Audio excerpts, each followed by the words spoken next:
चतुर्थ स्कंध ऊनविंश अध्याय। असहरणे बहिरस पृथु चिंतन्ते इंद्रनाश। तांकु निषेध कले धाता ऊनविंशरे ही कथा। मैत्रेय उवाच एबे हो शुण विष्णु गाथा।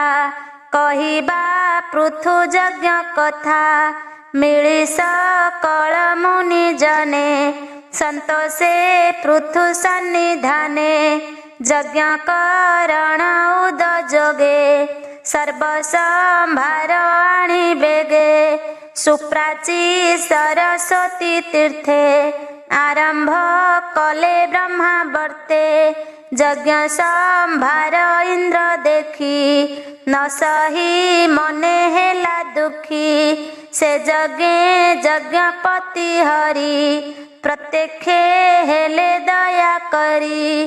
शंकर पद्म जोनि मेले मिली सकल दिग पाळे। गंधर्व अप्सरा गणे मुनिये वेद उच्चारणे। आनंदे गीत नृत्य स्तुति सिद्ध गुह्यक पंक्ति पंक्ति। दानव दैत्य विद्याधरे से यज्ञे मिलिले सकले। सुनंद नंद आदि माने हरिर पारिषद गणे। कपिल नारद जे दत्त सनक आदि उपगत। से पृथु यज्ञे वसुमती धेनुर प्राय दग्धवती। कामधेनुर प्राय होई सर्वसंपद देला मही। नदीए इक्षु द्राक्षा जले बहिले लहरी उलोळे। घृत संजोगे दधियन तो से भुंजन्ति सर्वजन।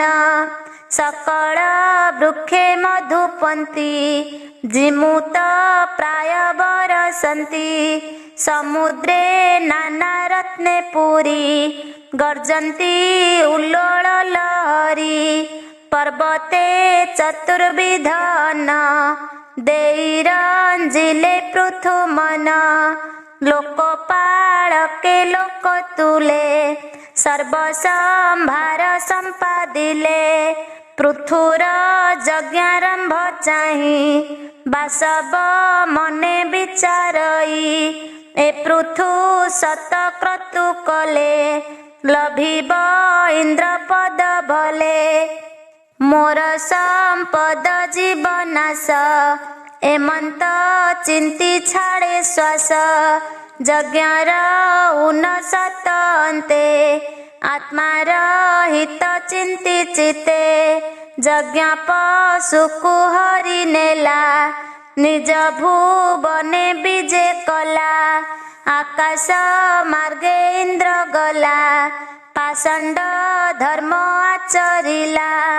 धर्मे विभ्रम तार मन सभये चित्त छन छन। अत्रि जे यज्ञशाळे थिले असुर हरण जानिले। पृथु पुत्र कुराई बेगे इंद्रर कर्म तार आगे। कहिले असहर बाणी पृथु तो नय ताहा शुणी। धनुषर को धरी करे शून्य धाइला कोप भरे। डाकई रह रह बाणी सभये इंद्र ताहा शुणी। निज शरीर छन्न कला जटिल रूप प्रकाशिला। भस्म भूषित देह चाहि पृथु नंदन विचारई। जटिल भस्म एहा गात्रे एहाकु मारिबि के मन्ते। एमंत मने विचारिला इंद्र को बाण न छाड़िला। तार रहिबा पथ देखी अत्रि यज्ञशील उपेक्षी।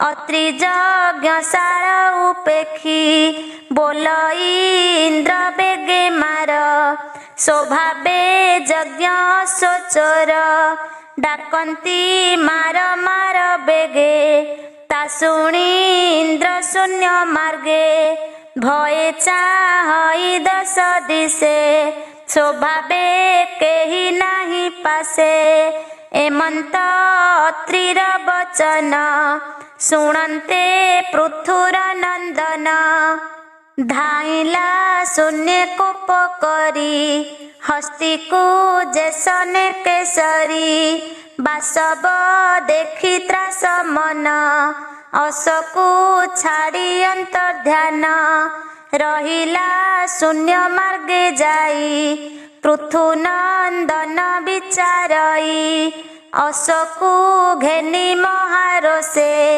ଇନ୍ଦ୍ରକୁ ଚାହେଁ ଦଶ ଦିଶେ ନ ଦେଖି ପୁଣି ଯଜ୍ଞ ସ୍ଥାନେ ମିଳିଲା ଅତ୍ରି ସନ୍ନିଧାନେ ଅସର ରଜୁ करे ଧରି ଅତ୍ରି ଚରଣେ ନମସ୍କରି ତାର ଅଦ୍ଭୁତ କର୍ମ ଦେଖି ମୁନିଏ ନାମ ଉପଲକ୍ଷୀ ବିଷ୍ଣୁ ଦେଶୀ ଆଣେ ଅସୋ ଦେଲେ ତା ନାମ ବିଜିତାସୋ ପୁଣି ରଜନୀ ପ୍ରବେଶେ ଇନ୍ଦ୍ର ମିଳିଲା ଯଜ୍ଞ ଦେଶେ ଦେଖିଲା କେହି ନାହିଁ ପାଶେ ସେ ପୁଣ ମନର ହରସେ ଯଜ୍ଞର ଜୁପ ତଳୁ ଛନେ ହରିଲା ସୁବର୍ଣ୍ଣ ରସନେ ବିଚାରି ଅନ୍ଧକାର ଛଳେ ଅଶୋକୁ ପୁଣି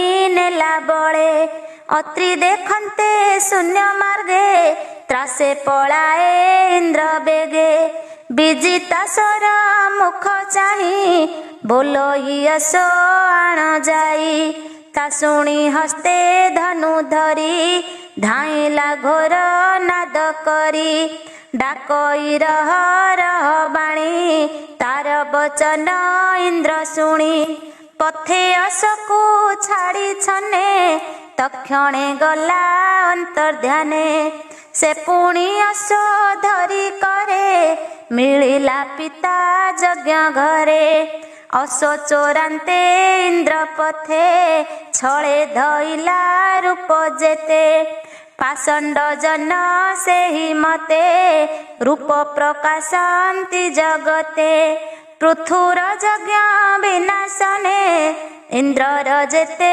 ରୂପ ଛନେ ପାଷଣ୍ଡେ ସେହି ରୂପ ଚିନ୍ତି ସଂସାରେ ଭ୍ରମ ସେ କରାନ୍ତି କେ ନଗ୍ନ ରକ୍ତ ପଟ ଧରେ କେ ଭସ୍ମ ଭୂଷଣ ଶରୀରେ ଅଧର୍ମ ମାର୍ଗ ଆଚରନ୍ତି ଆତ୍ମାର ହିତ ନ କରନ୍ତି ପାଷଣ୍ଡ ମାର୍ଗେ ଥାଇ ନିତ୍ୟ ଦୂଷଣ ଦେଇ ବେଦ ପଥେ ସେ ରୂପ ପ୍ରକାଶୀ ବ୍ରହ୍ମାଣ୍ଡେ ନିଗମ ନିନ୍ଦିବେ ପାଷଣ୍ଡେ ତାହାଙ୍କ ମତ ଯେ କରନ୍ତି ଅନ୍ତେ ନରକେ ପ୍ରବେଶନ୍ତି ସେ କଥା ଶୁଣି ପୃଥୁ କୋପେ ଇନ୍ଦ୍ର ଜିଘାଂସେ ଦେହ କମ୍ପେ ଇନ୍ଦ୍ର ମାରଣେ କୋପ କରି ନିଜ କୋଦଣ୍ଡ ସର ଧରି କୋପନ୍ତେ ଅରୁଣ ନୟନ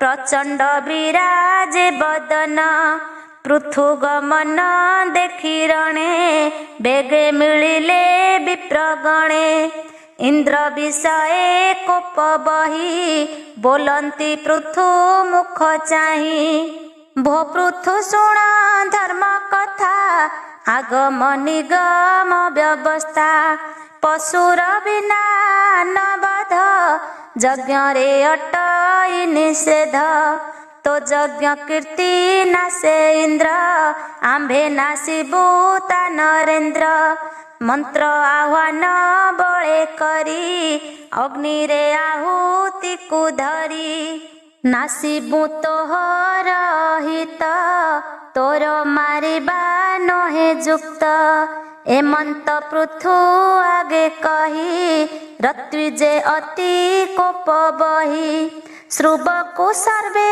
धरि हस्ते अग्निरे आहुति दियन्ते ब्रह्मा मिलिले तत्क्षण समस्त मुनि सन्निधान इंद्र रहित चित्ते बही बोलंती मुनि गणे चाही शुण हे सर्व विप्रवर जाहाकू यज्ञे तुम्भे मार जे देव यज्ञ भाग भुंजे से देव देह इंद्र तेजे ए इंद्र नारायण तनु एहाकू छाड़ तुम्भे मनु एहार देहे सर्वदेवे नित्य बसंती यज्ञ भावे आहुति जार मुखे देई ताहाकू कोप न जोगाई एहाकू कोप तु न कर यज्ञ पुरुष अर्थे बर